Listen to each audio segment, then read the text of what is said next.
Cerebral atrophy. Yes. Atrophy, what does it mean? जब हम ऐसे शब्द इस्तेमाल करते हैं तो उसका मीनिंग क्या होता है? क्या हमको मालूम है? तो आपने किसी डॉक्टर ने आपको बता दिया कि एट्रोफी हो गई है, सेरेब्रल एट्रोफी हो गई, तो आपको क्या समझ में आया? What did you understand? कम से कम अपनी समझ में अगर आपको आए तो you can decide what to do, what not to do, क्या करना चाहिए, क्या नहीं करना चाहिए।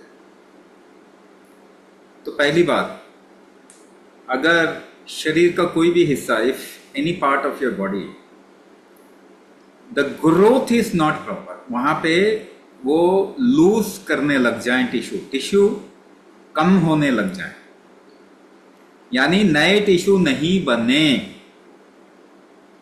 नए कोशिकाएं नहीं बने, तो ऐसी कंडीशन को एट्रोफी कहते हैं। तो नए सेल बनने के लिए क्या चाहिए? क्या चाहिए? What do you need for the generation of or regeneration of new tissues and new cells? इसके लिए सबसे पहली चीज, the first thing that has you have to take care of is आपके शरीर का ग्रोथ का फैक्टर, ग्रोथ करवाने का शक्ति, स्ट्रेंथ और बायोकेमिकल जो आपके शरीर में ग्रोथ के रिलीज होते हैं वो ठीक रहे। तो स्ट्रेंथ की बात हम बाद में करेंगे, पहले हम बायोकेमिकल के बारे में। Many biochemicals actually help in the growth of tissue. बहुत सारे बायोकेमिकल शरीर के अंदर ऐसे तत्व हैं, ऐसी जूसेस हैं जल तत्व के फॉर्म में, जो कि आपके शरीर में ग्रोथ करवाते हैं। हार्मोन्स कहते हैं हमको, हार्मोन भी कहते हैं, एंजाइम भी कहते हैं हमको, बायोकेमिकल कहते हैं।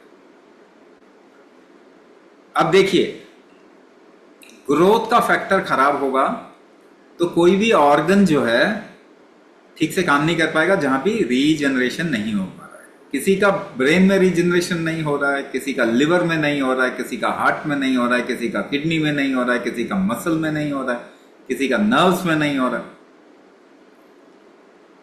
ये क्यों इतना ज्यादा बढ़ गया? Atrophy at this point of time has increased a lot if you compare it with in the last window, if you take a window of 50 to 100 years, 50 से 100 साल अगर देखें, बहुत ज़्यादा बढ़ गया। अब एक एग्जांपल देके मैं समझाता हूँ। ऐसे there are lot of biochemicals, growth factors होते हैं। एक एग्जांपल देके आपको समझाता हूँ। आपने दर्द की दवाई, बुखार की दवाई तो जिंदगी में पता नहीं कितने बार खाया होगा। You must have taken paracetamol, diclofenac, aceclofenac, nimesulide, ibuprofen, steroid, ऐसा कुछ आपने कभी ना कभी लिया। Now how does those medicine work? वो जो दवाइयां हैं काम कैसे करती है? वो आपके शरीर में एक ग्रोथ फैक्टर है, उसका नाम है प्रोस्टाग्लैंडिन। वो उसको इनहिबिट करता है, रोकता है, उसको शरीर में बनने से भी रोकता है। तो क्या है ये दर्द की दवाई, बुखार की दवाई? Prostaglandin inhibitor. प्रोस्टाग्लैंडिन क्या? आपके शरीर का एक ग्रोथ कराने वाला बायोकेमिकल, एक हार्मोन। तो जब आप पैरासिटामोल खा रहे थे, एक छोटे इन्फेंट को भी पैरासिटामोल सिरप देते हैं ना, तो जब आप पैरासिटामोल या दर्द की दवाई खा रहे थे तब आपको मालूम था कि आपका ग्रोथ खराब हो जाएगा, एट्रोफी हो जाएगी। तो ये बहुत खतरनाक काम हमने 100 साल में किया, लास्ट 100 इयर्स। उसको हमको रिवर्स करना पड़ेगा, तो ही दुनिया में मतलब संसार में लोगों में एट्रोफी जैसी कंडीशन ठीक हो पाएगी। तो एक फैक्टर बताया मैंने, एक चीज बताई बायोकेमिकल, जिससे कि सेरेब्रल एट्रोफी हो गया ना। उसको ठीक कैसे करेंगे? दूसरी बात, अब जो हो गया वो तो आप कुछ नहीं कर सकते, उसका बदल नहीं सकते। अभी क्या कर सकते हैं? आपके शरीर में major reason for growth maximum growth का कारण क्या है? आपके शरीर का रीजनरेटिव स्ट्रेंथ, नए टिश्यू बनाने की शक्ति, स्ट्रेंथ। ये रीजनरेटिव स्ट्रेंथ क्या होता है, इसको एग्जाम्पल के साथ में आप समझ जाए। देखिए, आप लोग यहां पे आए हैं, आप लोगों को पहली चीज जो करना है, you must take away a different perspective of understanding Parkinson और डीजेनरेटिव डिसऑर्डर। एक पर्सपेक्टिव, एक नया आयाम कम से कम आपके जीवन में खुलना चाहिए, आपको समझ में आना चाहिए। ग्रोथ कैसे करवाते हैं आप? ग्रोथ कैसे करवाते हैं अपने शरीर में? अगर नया ग्रोथ करवाना है तो क्या करना पड़ेगा? तो एक काम करो, राइट हैंड में ग्रोथ करवाना है ना, तो आप जिम जाओ और राइट हैंड से वेट उठाओ, केवल डंबल करो, 100 डंबल करो रोज राइट हैंड से। 1 महीने के अंदर राइट हैंड में आपको ग्रोथ दिख जाएगा। यस और नो? समझ में आ रहा है सभी को? Is everybody understanding?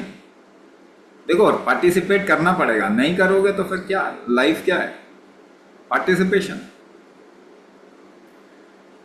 तो ग्रोथ हो जाएगा। जिम जाने से ग्रोथ कैसे हो जाता है? Because you lift weight. मगर वेट कैसे लिफ्ट करते हैं? वेट से ग्रोथ होता है क्या? नहीं नहीं नहीं, वेट से नहीं होता। वेट उठाने के लिए आपको सांस रोकना पड़ता है ना, है ना? Does everybody has this experience? For lifting weight you have to hold your breath. Yes और नो? बताइए, आपका अनुभव है कि नहीं है? अरे कुछ तो वर्चुअल, रियल अंगूठा ऐसे करके दिखाओ ना, नहीं तो हम बात कर रहे हैं ना आपस में, we are just talking to each other. तो सांस रोकने से ग्रोथ फैक्टर ज्यादा अच्छा होता है, ग्रोथ होता है। कुंभक से ग्रोथ होता है, कुंभक से ग्रोथ होता है। तो अगर आपको एट्रोफी से निकलना है तो ग्रोथ करवाना पड़ेगा। ग्रोथ के लिए कौन काम करेगा? कुंभक काम करेगा। और किसी चीज से ग्रोथ होता है, किसी और चीज से ग्रोथ डिविएट होता है। आपका शरीर जो ग्रोथ करेगा वही सही करेगा। बाहर से आप स्टेरॉइड खा लोगे, है ना? अभी वो ग्रोथ का स्टेरॉइड होता है ना, मसल बिल्ड करने का, डेक्काडोरोबोलिन क्या नाम है उसका, मगर उससे क्या हो, डिविएटेड ग्रोथ है, कैंसर बढ़ जाएगा दुनिया में। तो आपका शरीर कैसे ग्रोथ करवाता है? कुंभक से, सांस रोक के। वो शक्ति कम हो गई है आप में, अगर वो बढ़ेंगे, वो बढ़ जाएगी तो ग्रोथ बढ़ जाएगा आपके शरीर का। ठीक है ना? तो ये दूसरी बात मैंने बताया। तीसरी बात इसी से कोरिलेटेड है, मेटाबॉलिक वीकनेस की वजह से ग्रोथ खराब हो गया। तो मेटाबॉलिज्म बढ़ाएंगे। मेटाबॉलिज्म, भोजन यूज कितना शरीर कर पाता है उसका परसेंटेज, है ना, वो भी कुंभक से ही बढ़ता है। मेटाबॉलिज्म कुंभक से ही बढ़ता है। कोई दवाई, कोई फूड मेटाबॉलिज्म नहीं बढ़ाते। तो इसीलिए पार्किंसन हो गया, एट्रोफी हो गई, या न्यूरो डीजेनरेटिव डिसऑर्डर हो गया, तो आपको कुंभक करना ही पड़ेगा। एक और टच कर लूं, आपके मैक्सिमम सवाल का जवाब मैं दे चुका हूं, है? एक बात और टच करो। एक चीज और डॉक्टर आपको बोलेंगे कि जेनेटिक है, ये जेनेटिक है, जेनेटिक है। तो आप 3 जनरेशन पीछे चला, just go 3 generation back in your family tree. Parkinson था क्या पहले? एट्रोफी था क्या पहले? जस्ट गो दादा दादी, नाना नानी, गो 1 जनरेशन बैक। उनको तो नहीं था ये problem, they didn't have this in genetics. Parkinson जिनके जेनेटिक्स में तो नहीं था, आपके में क्यों आ गया?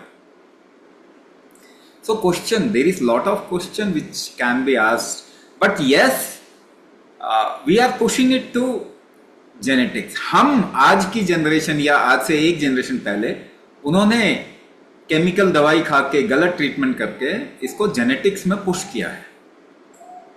मगर जेनेटिक्स ठीक करना है तो क्या करना पड़ेगा? तो हमने जेनेटिक्स ठीक होते हुए देखा है कुंभक से। क्रोमोसोमल डिफेक्ट ठीक हो जाता है कुंभक से। लैब रिपोर्ट है हमारे पास। ठीक है? तो अगर जेनेटिक भी है और आपको करेक्ट करना है, उसको ठीक करना है, तो भी कुंभक करना पड़ेगा। कुंभक ही प्रारब्ध को तोड़ता है, प्रारब्ध या फ्यूचर को बनाता है, कर्म का जो चाबी है कर्म बनाने की चाबी ही कुंभक है।